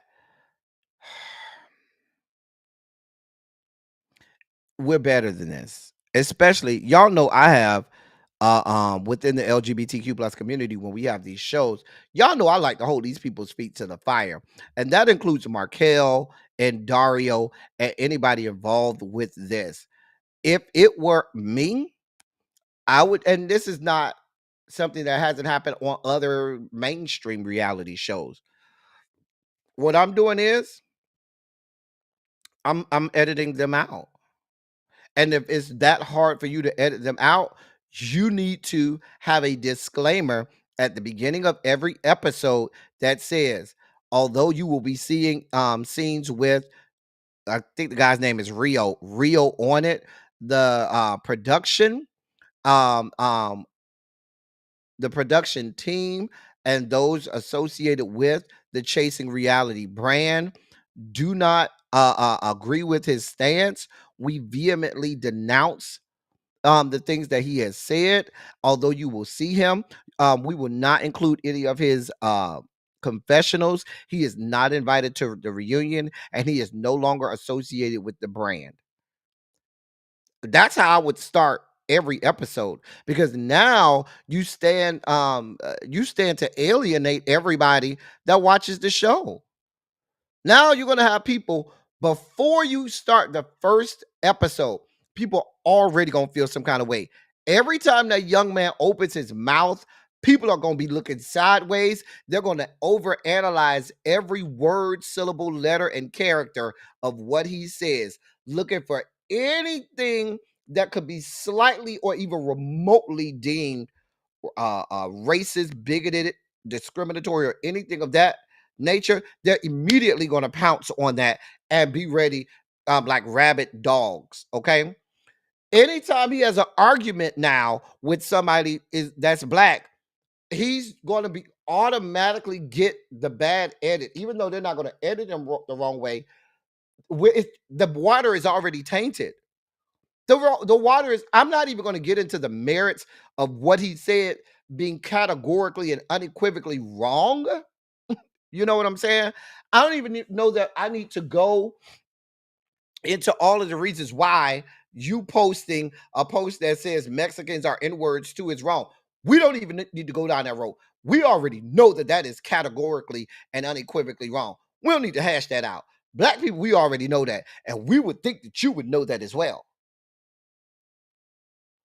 Like, that's not where we are. The fact of the matter is, production, you have to understand, does the end justify the means? Is you having this person on that show worth the show tanking because you continue to have this person on the show? Because there's no way, if you don't do a clean cut and remove yourself from this person, it's going to end up bad. Hey, Liz, go.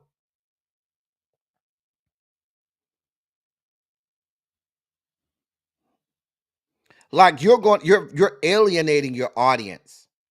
If you remember when the situation with Delicious happened on G Status ATL Hustle, people just unequivocally just stopped watching. Said, nope, we're good.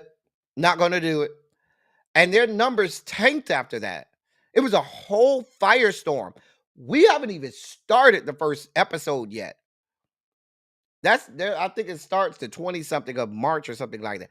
And now we already have controversy. Now we're already alienating your audience and your base. And I'm not saying leave it up to him to do it. Production has to get in front of this. Now, production up here. Now, Markel, come here, Markel, come here. And I love you down, Markel. Come here, Markel. Come here, come here. Come to the whiteboard, Markel. Come here, come here, come here. Markel, you are somebody, and Dario too. Y'all respond to a whole bunch of fuck shit that you shouldn't respond to all the time. Markel, anytime Reese opened his mouth, you over here making responses, and on top of that, and feeling the need to get on screen and get on camera and explain whatever Reese is having an issue with.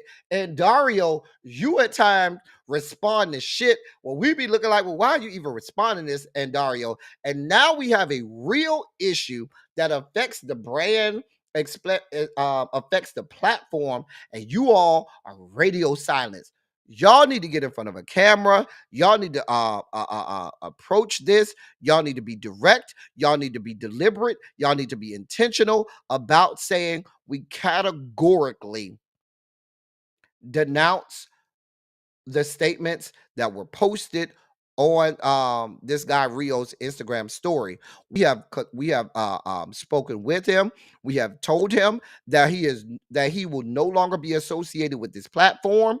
We have done everything we can to do a lot of edits out of him. However, there may be scenes where you see him because those scenes are integral to the storyline for the season.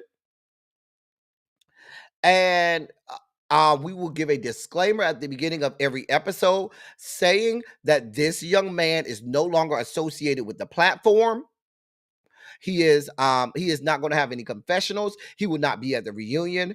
And if you should see him on a scene, it's because we could not edit him out. Just know that up front.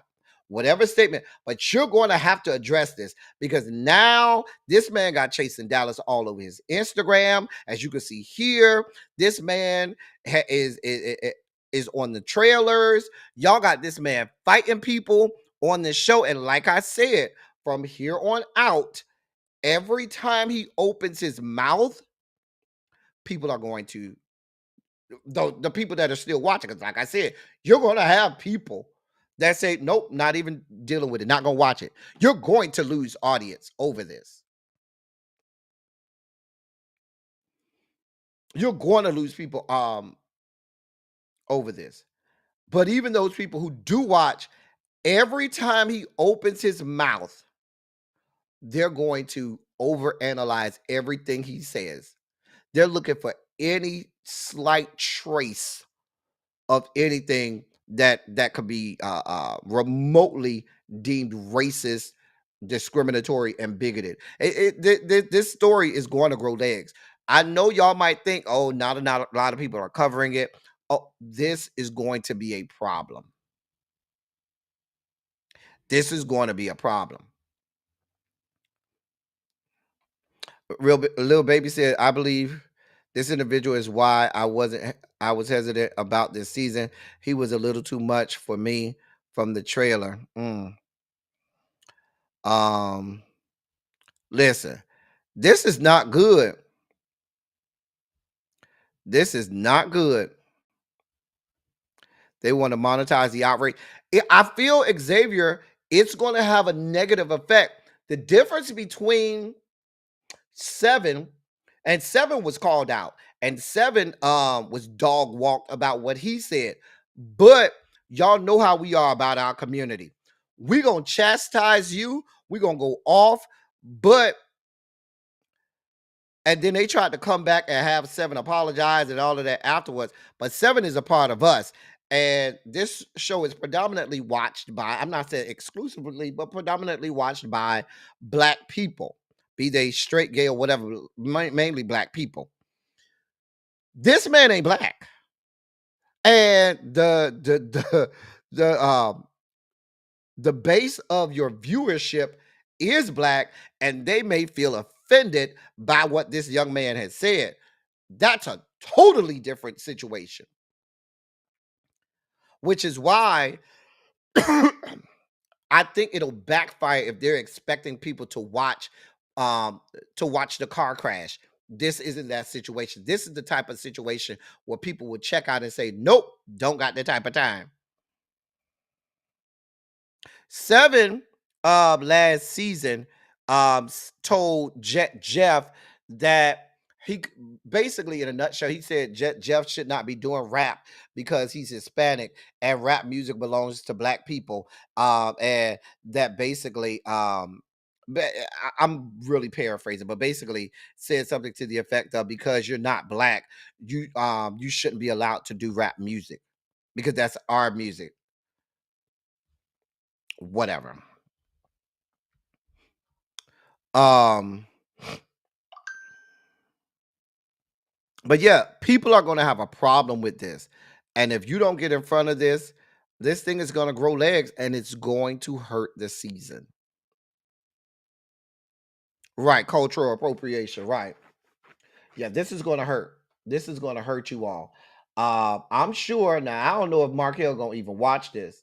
But my advice, I already gave my advice to Markel. Y'all need to get on top of this. Y'all need to excommunicate yourself with him. Do as much as you can to edit, and when you can't edit him out, have a disclaimer at the beginning of the episode basically saying he's no longer affiliated with this platform. However, you may see him in scenes. Understand that he is no longer part of this platform because of some derogatory and racist and discriminatory language that he made on his personal platform. He should not have a confessional. He should not be invited to the reunion. And you need to do everything you can to show your fans that you are serious about this type of situation. Now, I dropped the link for anybody who wanted to come up. I don't know if anybody wanted to come up and say anything about it, but I did want to address it because I know I'm somebody who has reviewed this show. I watched the show. I've reviewed the show in the past. I hadn't even decided if I was going to review the show this season at all, but I probably won't if he's continuing to be on the platform. Y'all know I'm serious about my boycott game is serious. Serious. Okay? Real serious. If nobody's coming up, I'll try to get through these next few stories. It really be said she was gonna start at 7:00, so I need to hurry up to send y'all over there. Shaquille O'Neal is being compared to Neo because Just Hilarious said she visited his home in Atlanta and said that he got like 4 girlfriends down to his home in Atlanta. He living life like Neo and got them massaging his feet and stuff and and they all white women. They all white women and they take care of his ugly needs and massage him and do all kind. Listen. She said, quote, random observation. I'm at Shaq's house yesterday, right? Yo, this man is living like Neo. He got 4 white bitches with big booties. One is in the kitchen cleaning and the other is in the basement. End of quote. I don't know. If they like it, I love it. If it's good for them, it's great for me. I ain't got nothing to do with it. Let the man live and let live. We ain't over there. Look at Xavier. Look at this. Look at this one right here. We got to move on. I hope really B covers this because I ain't really got time to cover it today. I hope she covers it. So it's coming out that the accuser, who we heard on the tape yesterday saying that Jay-Z didn't do nothing to her and was basically saying she recanted her story, well, she said no. The private investigator twisted her words. She said she never recanted. She never said that Jay-Z wasn't involved in the allegations of her being raped and stuff like that. Babe,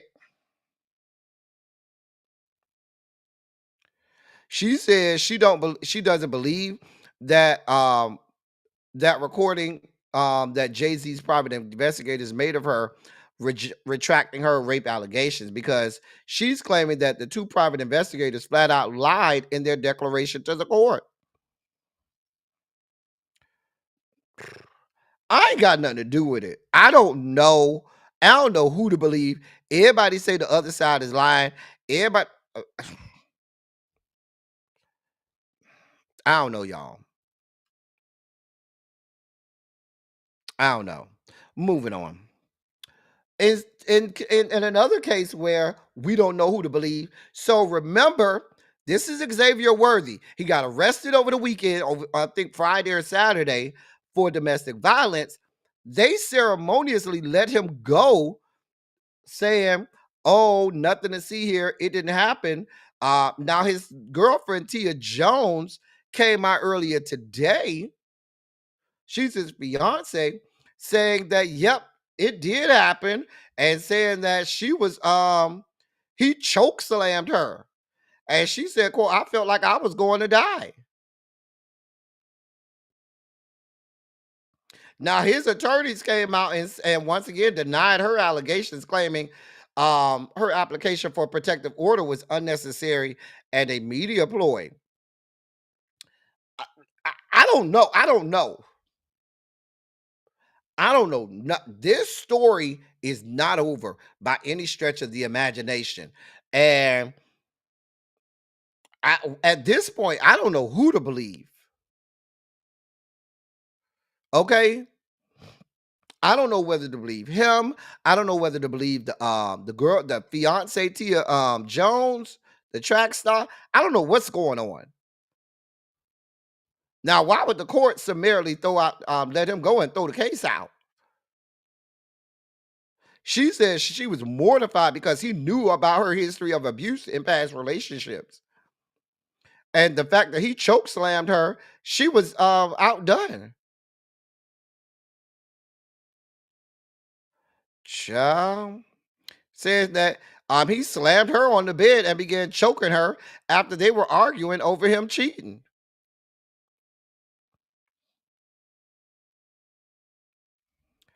I don't know what I ain't got nothing to do with it. We ain't even got the time. Donatella Versace says that she is going to she says that she's no longer going to be creative director for the House of Versace.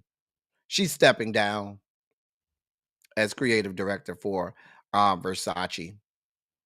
Okay. Nene Leakes has a talk show coming out. I thought y'all should know it. Uh-huh. She has a talk show coming out.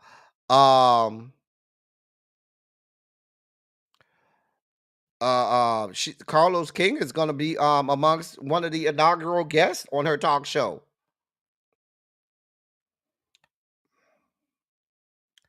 So yeah. But yeah, but now the talk show is going to be on YouTube. It's not going to be on mainstream TV. It's going to be on YouTube, y'all. Don't get excited. But yeah, she says she has a talk show. Baby, I don't know. Ain't nobody gonna give you a chance, ma'am. We ain't got nothing to do with it. You burned all your bridges, ma'am. Leave us the fuck alone. Go with God. And uh, now this is like really be said. Shit we didn't ask for. Clausen has announced that now you can buy bottles of pickle juice. If you just want to drink pickle juice, here you go. Uh-huh. You can buy bottled pickle juice now. That's the nastiest shit I've ever heard in my life. I don't even like pickles. I don't eat pickles. And the fact that now you can buy pickle juice to drink is the most disgusting thing I've heard in the last 6 months. I vomited a little bit in my mouth. Oh, the first episode was released today on her YouTube channel. Oh, okay. Well, y'all go over there and watch it. Let me know how it goes. I'm just saying. Okay, I know she live. I'm trying to hurry up and get through it. Not you skip right past it. This will be a really big shit we didn't ask for. Anybody going down there to buy a case of pickle juice, bottles of pickle juice? I know somebody that drink pickle juice with their alcohol. That shit sounds disgusting.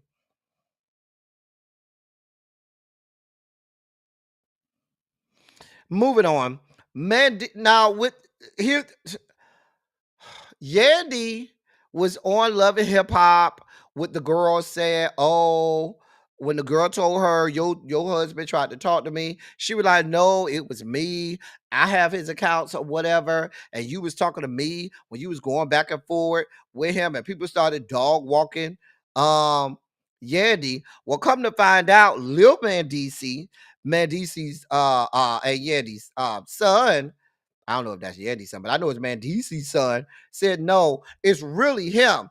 His daddy don't even be on his social media like that. He be on his daddy's social media, and he be flirting with all the women down to the social media as his daddy. I don't know what to tell y'all. I don't. The little boy just turned like 18. Why are you on your daddy flirting with women and stuff like that? And he said that it was really him that the girl was flirting with, and she didn't know it was him and not the daddy. Baby, I ain't got nothing to do with it. I don't even know. I can't make no sense of this shit. Why are you even acting like you your daddy?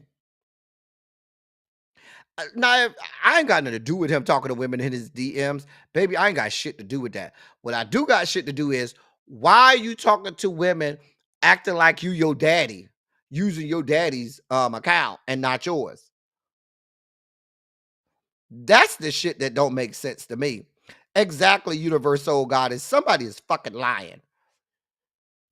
Go to fuck with God. We don't have this type of time. Janae, somebody lying. And somebody is covering up for Mendices. Now, fine ass Mendices, I ain't gonna even lie. Mendices could get anything he wanted over here. Yeah, you better keep it tight and keep it right, because he will get snatched up real fast, quick, fast, and in a hurry. Not little Mendices. I'm talking about the daddy Mendices. Yandy, don't fuck off, because he will get snatched. But what I'm saying is, somebody lying for Mendices, okay? I'm just saying. Moving on. In our last story of the day, now that's my girl Flo Millie. Now I like Flo Millie. She's one of the little chicks that I actually like her music and stuff like that. Well, baby, she's 9 months pregnant. And she's out there performing, even though her doctor told her she don't need to be performing. She said, quote, just did my last show 9 months pregnant. Even though my doc told me not to go, I'm glad I still went. Laughing emoji. San Diego State was lit. Girlies, drop some mom tips before I go into labor. End of quote. These little girls ain't got no good sense. Where's your mama and your grandma who's supposed to be schooling you on how to do right by your child? Baby, you 9 months pregnant out here. Talk about you need to go do this show. I ain't got nothing. Where y'all get these ladies from? Now I kind of liked you in your music, Flo Millie. Now you in the same category as Sexy Skank. I mean Sexy Red, whatever her name is. We gotta go. We gotta go because Really B is waiting. Okay. Really B is waiting. Let me make sure I still got everything set up to send y'all over there. Yes, I got everything set up. All right, so I'm gonna send y'all over there to Really B in just a second. I wanted to get through the stories. Should she be touring and traveling and shit? I don't think she should. I'm just saying. Anyway, y'all, that's all I got for y'all today. I had to hurry up and get through this because I wanted to get through. But I needed to talk about that situation with the 504 plans, and I needed to talk about the Chase the Dallas situation. I'm about to get up out of here. As I always say, I'm not going out of town this weekend, so you'll see me for Silly Saturday. We'll do something tomorrow. I don't know what it's gonna be tomorrow. I don't know if it'll be another members. We may do another members only live. Shout out to the members. We may do another members only live tomorrow. Anyway, as I always say, I love y'all. I love on y'all. Thank you all for being vocal, present, and active. Thank you for doing what you do. Thank you for any and all contributions that you make to the channel. I ain't even put my banner up. They are much obliged and much appreciated. Y'all know how to get in contact with me. If you want to donate to the platform, you can do that here. Stay put. I'm going to send y'all over to Really B. Now Ravine. Y'all do not go over there and let Ravine be lying, saying that I made y'all late. Do not go over there and do like Ravine and be trying to snitch on me. I'm gonna be watching in the chat, okay? That's all I got for y'all. Until next time. Thank y'all for coming. Y'all drive safely. I'm out. I love y'all. I am out. Bye, y'all.